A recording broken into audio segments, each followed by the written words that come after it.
Okay, I have a fun activity for us. I'm so excited, I think. Have you ever heard of diamond painting? No.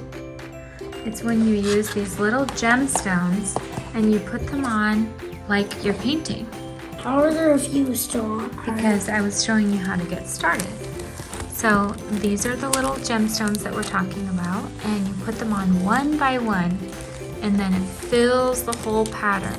Which color do you think we put on these bottom ones?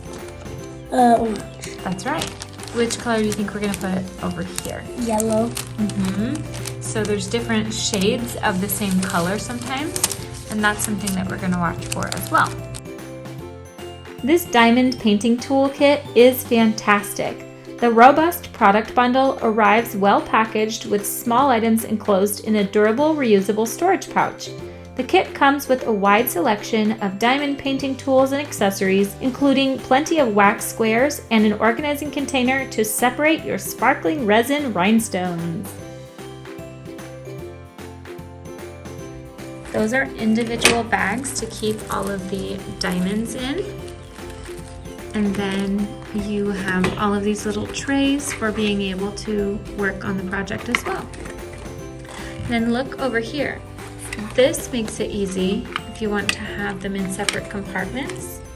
This seems like a nice bag for all of the tools. That's great. And there's extras in there too.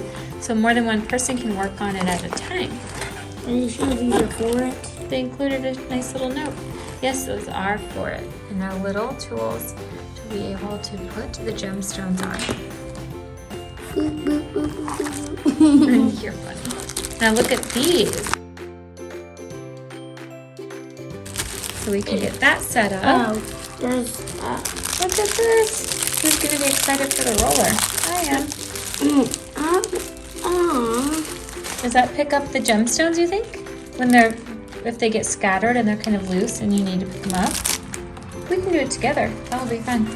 And then there's a super thin light pad with 3 brightness settings and charges with a USB cord. It is lightweight and can lay flat or nest in the cradle of the light pad stand. Whoa! Avoid getting a stiff neck from looking down all the time. Now you can keep your head upright and better see your project with it backlit. Simply adjust the slant of your light pad stand to suit your ergonomic needs. Besides making diamond art on a color-coded canvas, consider all the other possible uses for the light pad, including drawing and tracing, 3D art hobbies such as embroidery, and more.